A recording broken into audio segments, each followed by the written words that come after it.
नमस्कार, स्वागत है आप सभी का। दूरदर्शन समाचार पर लेकर हाजिर हूं मैं खबरों का सिलसिला और बुलेटिन की शुरुआत करेंगे। सबसे पहले एक नजर डालेंगे सुबह की सुर्खियों पर।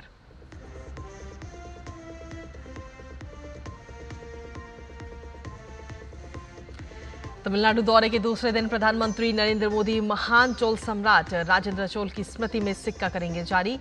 साथ ही आदि तिरुवथिरई महोत्सव में भी लेंगे हिस्सा।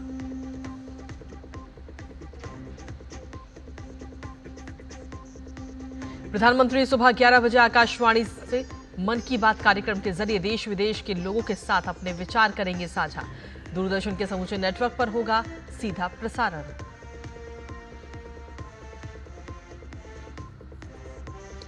थाईलैंड और कंबोडिया युद्ध विराम वार्ता करने पर सहमत। भारत ने अपने नागरिकों के लिए परामर्श किया जारी। साथ ही दोनों पक्षों के युद्ध समाप्त करने की दिशा में कदम उठाने की जताई उम्मीद। वहीं ट्रंप ने शांति बहाल करने का किया दावा।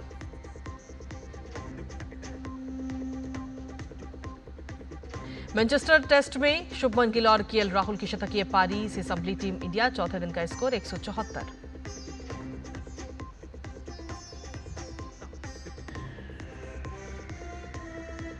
मध्य प्रदेश, गुजरात और राजस्थान में भारी बारिश का रेड अलर्ट। अगले 3 दिन पूर्वोत्तर में आईएमडी ने जताई मूसलाधार बारिश की संभावना।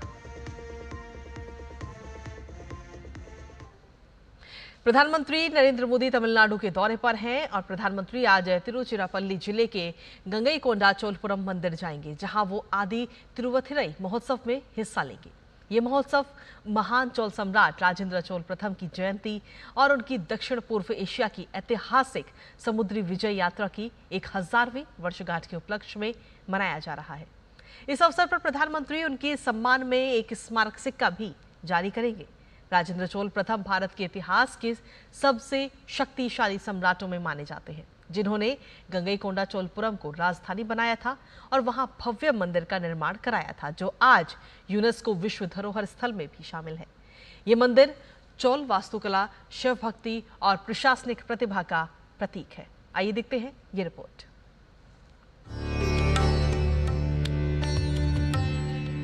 रविवार 27 जुलाई को जब प्रधानमंत्री नरेंद्र मोदी तमिलनाडु के गंगईकोंड चोलपुरम में होंगे, तो दुनिया भारत के वैभवशाली इतिहास और सांस्कृतिक वैभव की एक झलक देखेगी कि कैसे आज से 1000 साल पहले दक्षिण भारत के महान चोल सम्राट राजेंद्र प्रथम ने अपने पिता राजराज के पद चिन्हों पर चलते हुए गंगईकोंड चोलपुरम में भव्य बृहदेश्वर मंदिर का निर्माण किया और कैसे चोल साम्राज्य का दक्षिण पूर्व एशिया के इंडोनेशिया, मलेशिया, जावा, सुमात्रा तक विस्तार किया। तमिलनाडु के अरियालूर जिले के गंगईकोंड चोलपुरम मंदिर परिसर में 23 से 27 जुलाई तक राजेंद्र चोल के जन्म दिवस महोत्सव के साथ ही गंगईकोंड चोलपुरम मंदिर के निर्माण का आरंभ और राजेंद्र प्रथम के सफल दक्षिण एशिया सैन्य अभियान के 1000 साल पूरे होने के उपलक्ष्य में विशेष कार्यक्रम का आयोजन किया गया है। इसमें प्रधानमंत्री नरेंद्र मोदी मौजूद रहेंगे। I am very happy because he is coming to this place. Such a historic place. He is coming and it's very delightful for me. So I am very happy. It's very honor to privilege to Tamil people, those who are like the Narendra Modi, because of every time he is considered Tamil peoples regarding the world to represent our culture and heritage. We are very eagerly welcome to Narendra Modi to Tamil Nadu. Festival के लिए PM आने के वो सभी लोग यहाँ से गांव लोग को बहुत बहुत खुशी है। गंगईकोंड चोलपुरम का आदि थिरुवाथिरई महोत्सव राजेंद्र प्रथम का जन्मोत्सव भी है और साथ ही साथ ये कार्यक्रम दक्षिण भारत की कला, संस्कृति, मंदिर निर्माण और दर्शन में अमूल्य योगदान का स्मरण भी है। आदिकाल से दक्षिण भारत के मंदिर कला, संस्कृति, संगीत, साधना के केंद्र भी रहे हैं। प्रधानमंत्री नरेंद्र मोदी गंगईकोंड चोलपुरम मंदिर परिसर में आयोजित एक सांस्कृतिक कार्यक्रम के भी साक्षी बनेंगे। राजेंद्र चोल प्रथम भारतीय इतिहास के सबसे शक्तिशाली और दूरदर्शी शासकों में से एक थे, जिनके नेतृत्व में चोल साम्राज्य ने उत्तर भारत और दक्षिण पूर्व एशिया में अपना प्रभाव बढ़ाया। तंजावुर और गंगईकोंड चोलपुरम का बृहदेश्वर मंदिर विश्व धरोहर स्थल है और चोलकालीन दक्षिण भारत मंदिर निर्माण, विलक्षण मूर्तियों और प्राचीन शिलालेखों के लिए विश्व भर में जाना जाता है। राजेंद्र चोल प्रथम के दक्षिण एशिया अभियान के 1000 साल पूरा होने के उपलक्ष्य में आयोजित ये कार्यक्रम भारत के गौरवशाली अतीत, साथ ही धर्म, कला और संस्कृति के संवर्धन के साथ साथ एक सफल सैन्य अभियान की गाथा भी है, जिसका विस्तार 1000 साल पहले कंबोडिया, मलेशिया, इंडोनेशिया और दक्षिण पूर्व एशिया के अनेक देशों में हुआ। गंगैकोंड चोलपुरम इस बात का प्रमाण है कि 1000 साल पहले किस तरीके से राजेंद्र प्रथम ने समूचे दक्षिण पूर्व एशिया के अनेक बंदरगाहों पर कब्जा करके न केवल व्यापार को अधिग्रहित किया, बल्कि यहां से सांस्कृतिक धार्मिक प्रचार प्रसार को भी सुनिश्चित किया। गंगैकोंड चोलपुरम को राजधानी बनाना और गंगा प्राप्ति के बाद गंगैकोंड चोल की उपाधि धारण करना और इस बृहदेश्वर मंदिर का निर्माण करना, ये बताता है कि किस तरीके से सफलतम सैन्य अभियान चलाने वाले हमारे शासक भी अपने हृदय में भगवान शिव के सत्यम शिवम सुंदरम स्वरूप को रखते थे। कैमरा पर्सन आनंद कश्यप के साथ अश्विनी कुमार मिश्र, डीडी न्यूज, गंगैकोंड चोलपुरम, तमिलनाडु। और इसके साथ ही आपको बता दें कि प्रधानमंत्री नरेंद्र मोदी गंगईकोंड चोलपुरम में आयोजित आदि तिरुवथिरई महोत्सव में भी शामिल होंगे। प्रधानमंत्री यहां पर एक प्रदर्शनी का भी अवलोकन करेंगे, जिसमें तमिलनाडु के शैव संतों की परंपरा और योगदान के साथ साथ चोल साम्राज्य के विस्तार और प्रभुत्व का विस्तार से वर्णन किया गया है। कैसे दक्षिण भारत का चोल साम्राज्य अपना प्रभाव और प्रभुत्व दक्षिण पूर्व एशिया के अनेक देशों तक रखता था, बता रहे हमारे संवाददाता अश्विनी मिश्र। आपको दिखाते हैं उनकी ये खास रिपोर्ट। रविवार को प्रधानमंत्री नरेंद्र मोदी तमिलनाडु के गंगैकोंड चोलपुरम में होंगे। ये दिन विशिष्ट इसलिए भी है क्योंकि 1025 ईस्वी में, आज से 1000 साल पहले, गंगैकोंड चोलपुरम को राजेंद्र प्रथम ने अपनी राजधानी के रूप में बनाया। चोल साम्राज्य का जो विस्तार दक्षिण पूर्व एशिया तक रहा, उसमें राजेंद्र चोल के गंगैकोंड अभियान का भी विशेष महत्व है। आदि थिरुवाथुरई, जो कि राजेंद्र चोल के जन्मदिन का दिन माना जाता है, और साथ ही साथ गंगैकोंड चोलपुरम के 1000 वर्ष पूरे होने के और गंगैकोंड चोलपुरम अभियान के भी 1000 वर्ष पूरे होने के उपलक्ष्य में विशेष कार्यक्रम के आयोजन में प्रधानमंत्री यहां शामिल होंगे। चोल साम्राज्य का विस्तार और प्रभाव कितना ज्यादा था, ये नक्शा अपने आप ये बताता है। ये पूरा का पूरा क्षेत्र चोल साम्राज्य का है और आगे चोल साम्राज्य के प्रभाव के ये क्षेत्र हैं। 1025 ईस्वी में राजेंद्र प्रथम ने श्रीविजय साम्राज्य के खिलाफ एक बड़ा नौसैनिक अभियान उन्होंने शुरू किया, गंगैकोंड, और उन्होंने न केवल कलिंग, उड़ीसा, बंगाल, इन क्षेत्रों पर आधिपत्य जमाया, बल्कि पूर्वी वर्तमान इंडोनेशिया और दक्षिण मलेशिया के एक बड़े हिस्से पर उन्होंने पूरा का पूरा कब्जा बनाया। तकरीबन 13 बंदरगाह, वर्तमान थाईलैंड, कंबोडिया, मलेशिया, इंडोनेशिया के इन 13 बंदरगाहों पर पूरी तरीके से आधिपत्य स्थापित करके राजेंद्र प्रथम ने न केवल चोल के प्रभुत्व को पूरे दक्षिण पूर्व एशिया में फैलाया, बल्कि 1025 में किए गए इस दक्षिण पूर्व एशिया के महान नौसैनिक अभियान को उन्होंने पूरे तरीके से कमेमोरेट करने के लिए, इसको पूरी तरीके से स्थापित करने के लिए 1025 में ही गंगैकोंड चोलपुरम की स्थापना की, जो कि उनकी नई राजधानी थी, और गंगैकोंड की उन्होंने उपाधि हासिल की। प्रधानमंत्री एक प्रदर्शनी का भी उद्घाटन करेंगे, जहां पर वो शैव सिद्धांत, जो कि दक्षिण भारत में शैव सिद्धांतों की जो धरती मानी जाती है, शैव संप्रदाय के अभ्युदय की जो धरती मानी जाती है, जिसमें नायनार संतों के विशिष्ट 63 संतों की विशेष उल्लेख होता है, उससे संबंधित एक प्रदर्शनी का भी अवलोकन करेंगे। प्रदर्शनी का एक बड़ा हिस्सा दक्षिण भारत में शैव संप्रदाय और शैव सिद्धांतों के उद्भव और विकास को बताता है, जिसमें यहाँ पर 63 जो महान नायनमार संत हुए, उनके जीवन चरित्र को पूरी तरीके से विस्तारित तरीके से बताया गया है।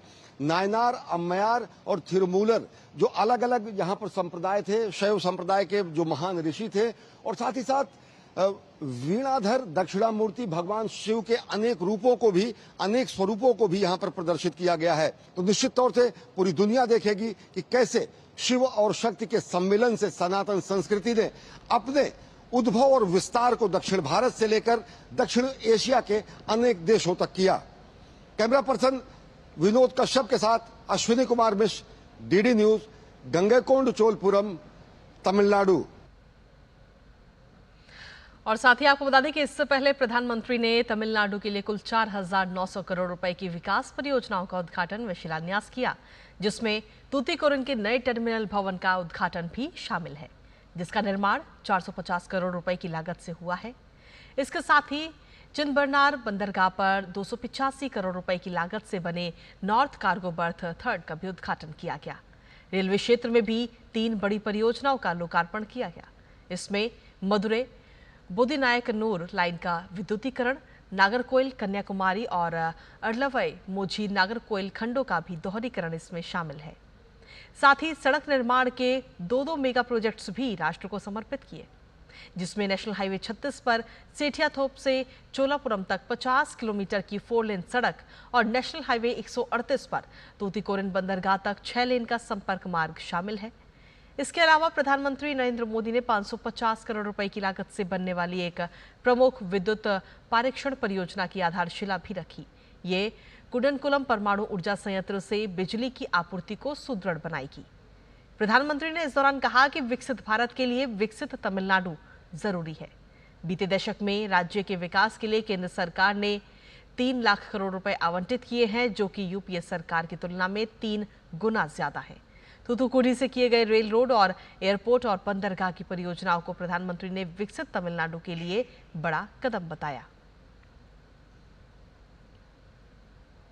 इंफ्रास्ट्रक्चर और एनर्जी ये किसी भी स्टेट के डेवलपमेंट की बैकबोन होते हैं। इन 11 इयर्स में इंफ्रा और एनर्जी पर हमारा फोकस ये बताता है कि तमिलनाडु का विकास हमारी कितनी बड़ी प्रायोरिटी है।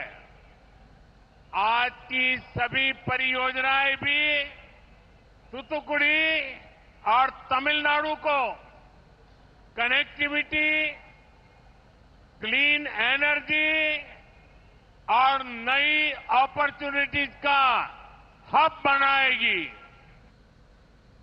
और इसके साथ ही आपको बता दें कि प्रधानमंत्री नरेंद्र मोदी आज 11 बजे मन की बात कार्यक्रम के माध्यम से अपने विचार सभी के साथ साझा करेंगे। ये इस मासिक रेडियो कार्यक्रम की 124वीं कड़ी होगी। दूरदर्शन और आकाशवाणी के सभी नेटवर्क, समाचार वेबसाइट और न्यूज ऑन मोबाइल ऐप पर इस कार्यक्रम का सीधा प्रसारण होगा। इस कार्यक्रम में कई बार प्रधानमंत्री आम लोगों के विचार और सुझाव को भी साझा करते हैं।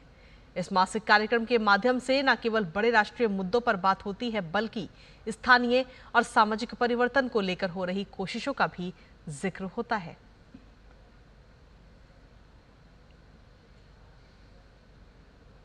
और खबरों का सिलसिला डीडी न्यूज पर यूं ही लगातार जारी है, लेकिन इसी बीच वक्त एक छोटे से ब्रेक का। आप बने रहिए हमारे साथ। दम आलू कैसे बना और दाल तड़का भी और मशरूम मसाला भी। बिना MDH मसालों के टेस्टी खाना कैसे बनेगा? MDH दम आलू, दाल तड़का और मशरूम मसाला। MDH से खाना हर बार मजेदार। मस्त है, सरस छे। उड़ी बाबा। MDH सदा आपको नए स्वाद देने के लिए प्रतिबद्ध है। MDH।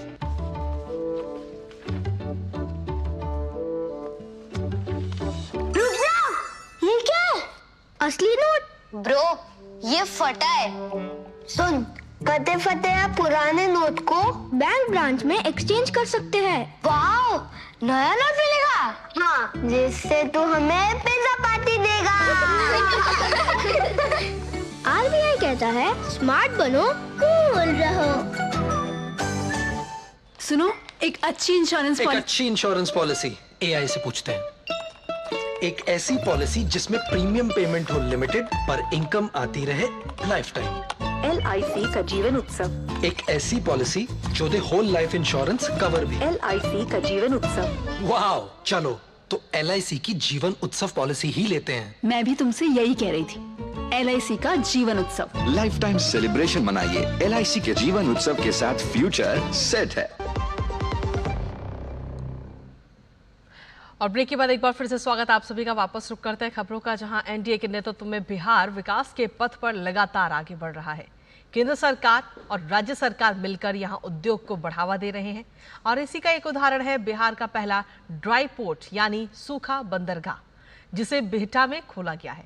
आखिर क्यों खास है ये बंदरगाह और बिहार के विकास में इसकी भूमिका कितनी महत्वपूर्ण है? आइए आपको दिखाते हैं पटना जिले के बिहटा से हमारे संवाददाता कुमार आलोक की ये खास रिपोर्ट।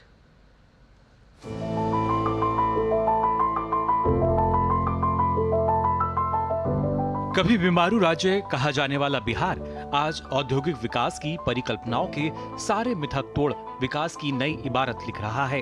ड्राईपोर्ट यानी सूखा बंदरगाह की तस्वीरें बिहार की बदलती छवि का जीता जागता उदाहरण है।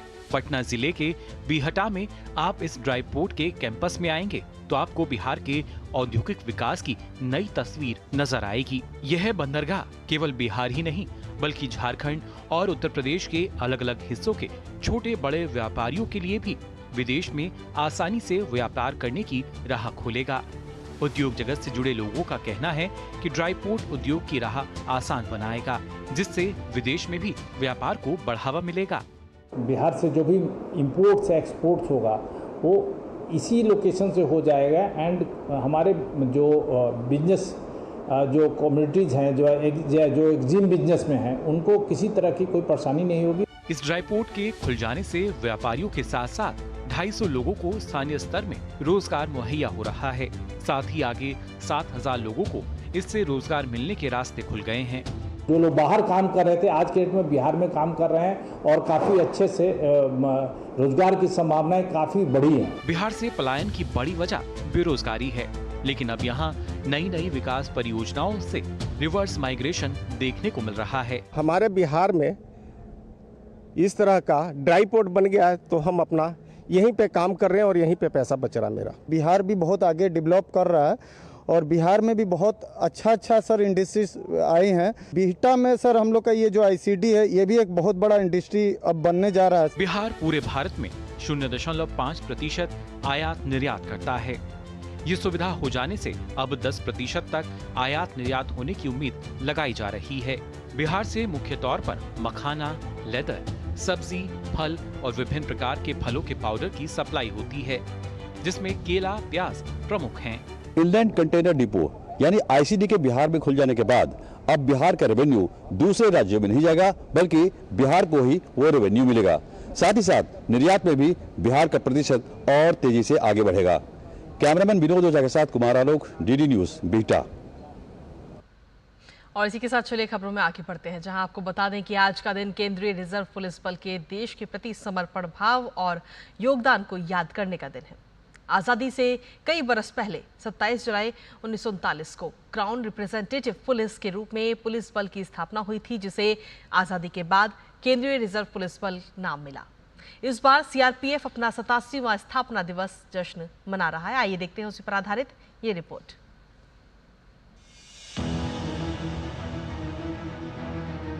सत्ताईस जुलाई केंद्रीय रिजर्व पुलिस बल सीआरपीएफ के देश के प्रति समर्पण भाव और योगदान को याद करने का दिन है। आजादी से कई वर्ष पहले 27 जुलाई को क्राउन रिप्रेजेंटेटिव पुलिस के रूप में पुलिस बल की स्थापना हुई थी, जिसे आजादी के बाद केंद्रीय रिजर्व पुलिस बल सीआरपीएफ नाम मिला।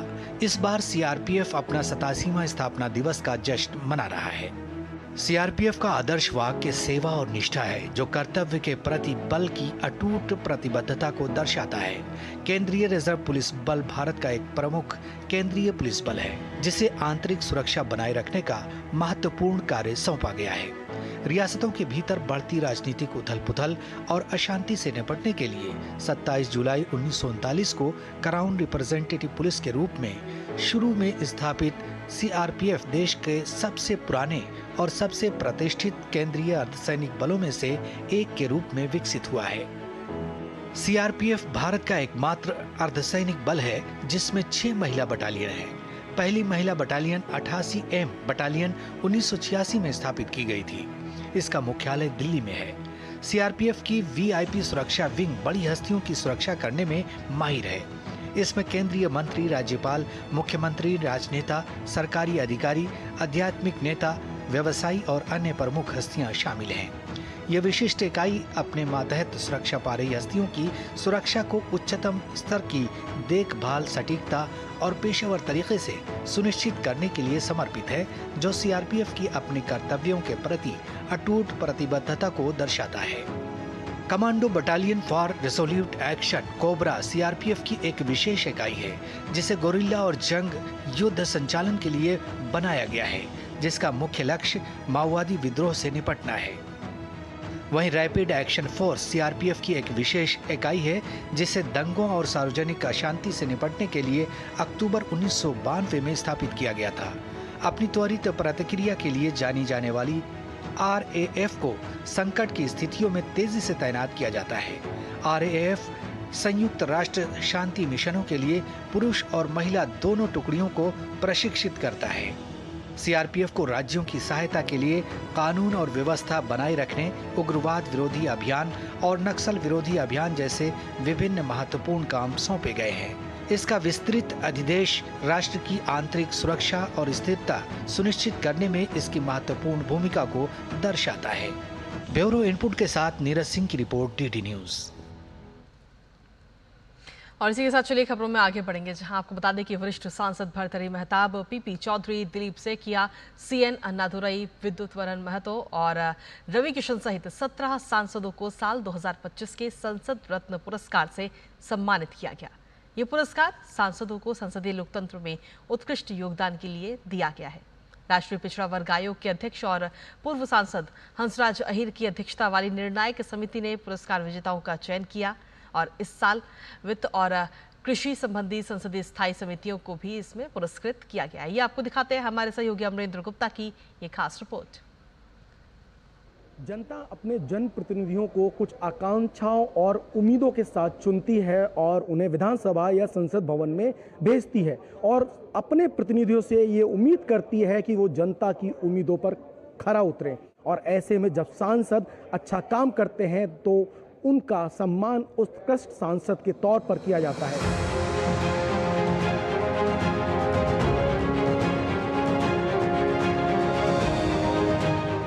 संसद में उल्लेखनीय योगदान देने वाले 17 सांसदों और 2 संसदीय स्थायी समितियों को संसद रत्न सम्मान से सम्मानित किया गया है। ये पुरस्कार संसद में सक्रियता, बहस में भागीदारी, प्रश्न पूछने और विधायी कामकाज में योगदान के आधार पर दिए जाते हैं। बीजेपी के वरिष्ठ सांसद भर्तृहरि महताब, RSP के सांसद NK प्रेमचंद्रन, शिवसेना के श्रीरंग अप्पा बारडे को 16वीं लोकसभा में सर्वश्रेष्ठ प्रदर्शन और मौजूदा कार्यकाल में भी लगातार सक्रिय रहने को लेकर संसद रत्न पुरस्कार से सम्मानित किया गया। इसके अलावा शिवसेना UBT के सांसद अरविंद सावंत, कांग्रेस सांसद वर्षा गायकवाड़, बीजेपी सांसद PP चौधरी, विद्युत बारन महतो और दिलीप सैकिया सहित कई राजनीतिक दलों के 13 सांसदों को उनके विशिष्ट संसदीय कार्यों के लिए संसद रत्न अवार्ड से सम्मानित किया गया। संसदीय कार्य मंत्री किरेन रिजिजू ने इस मौके पर कहा कि ये पुरस्कार सांसदों की जिम्मेदारियों को और भी सशक्त करता है और संसद में जनहित की आवाज को बुलंद करने की शक्ति देता है। हमारे सांसदों का बहुत अपना अपना क्षेत्र को लेकर के सब चिंतित रहता है और सब काम करते हैं और हर जगह अपना एक प्रभाव छाप छोड़ता है। तो उसका अवार्ड जब मिलता है तो इतना मेहनत का एक तरीके से फल मिल रहा है। सांसद रत्न अवार्ड है, ये एक तरीके से प्राइम हमारे जो MPs का परफॉर्मेंस है उसको रिकॉग्निशन किया गया, उनका अच्छा काम का, उसका आउटस्टैंडिंग परफॉर्मेंस को रिकॉग्नाइज किया गया। इस वर्ष के विजेताओं का चयन राष्ट्रीय पिछड़ा वर्ग आयोग के अध्यक्ष और पूर्व सांसद हंसराज अहीर सहित जूरी कमेटी ने किया। संसद रत्न पुरस्कार पाने पर सभी सांसदों ने कहा कि ये सम्मान उनके लिए गर्व और प्रेरणा का क्षण है। ये एक सम्मान नहीं है, ये और अधिक अच्छा काम करने का एक दायित्व बोध है। I am getting this award for the performance in parliament in various categories.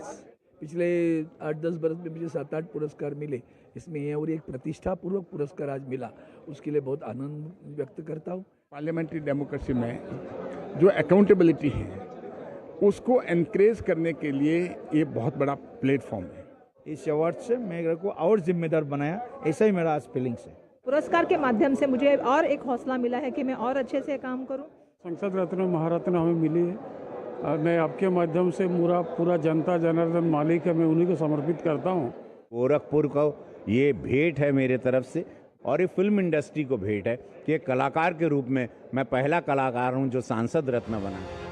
बहरहाल संसद रत्न पुरस्कार देने की परंपरा की शुरुआत पूर्व राष्ट्रपति APJ अब्दुल कलाम के सुझाव पर की गई थी, जिसके आधार पर आज प्राइम पॉइंट फाउंडेशन भारतीय संसद में सबसे बेहतरीन प्रदर्शन करने वाले उत्कृष्ट सांसदों को संसद रत्न सम्मान से सम्मानित करती है।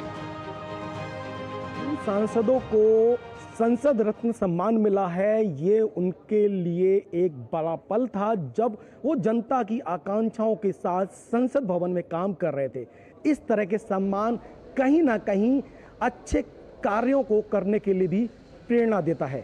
कैमरामैन सौरभ के साथ अमरेंद्र गुप्ता, DD न्यूज़, दिल्ली। और इसी के साथ आगे बढ़ते हैं, जहां आपको बता दें कि थाईलैंड और कंबोडिया युद्ध विराम वार्ता करने पर अब सहमत हो गए हैं। दोनों देशों के बीच बढ़ते तनाव को देखते हुए अमेरिका के राष्ट्रपति डोनाल्ड ट्रंप ने दोनों देशों के शीर्ष नेताओं से फोन पर बात की है।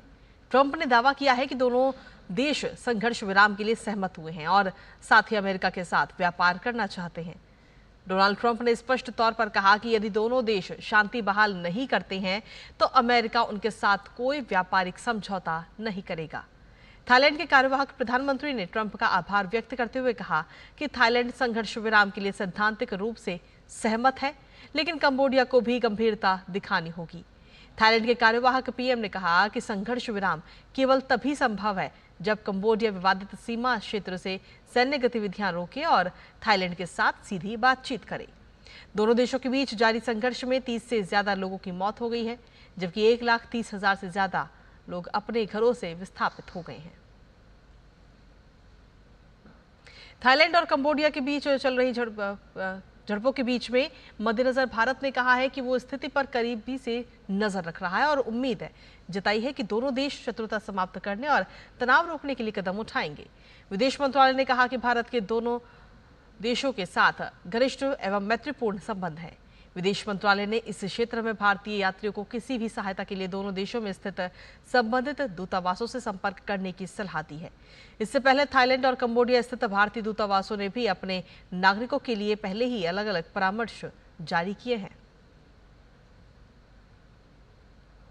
और अब बात खेल से जुड़ी खबरों की, जहां मैनचेस्टर टेस्ट में के चौथे दिन भारतीय टीम ने इंग्लैंड के खिलाफ दूसरी पारी में चौथे दिन 2 विकेट पर 174 रन बना लिए हैं। मेजबानों से फिलहाल भारत 137 रन पीछे है। इंग्लैंड की पहली पारी 669 रन पर समाप्त हुई थी। इससे पहले भारत ने अपनी पहली पारी में 358 रन बनाए थे। शनिवार का खेल समाप्त होने तक KL राहुल 87 और शुभमन गिल 78 रन बनाकर क्रीज पर डटे हैं। भारत की दूसरी पारी झटके के साथ शुरू हुई। क्रिस वोक्स ने टीम को पहले ही सत्र में 2 झटके भी दिए। उन्होंने यशस्वी जायसवाल और साई सुदर्शन को अपना शिकार बनाया। दोनों अपना खाता भी नहीं खोल पाए। इसके बाद मोर्चा शुभमन गिल और KL राहुल ने संभाला।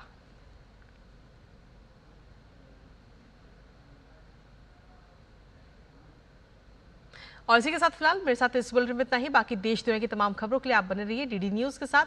नमस्कार।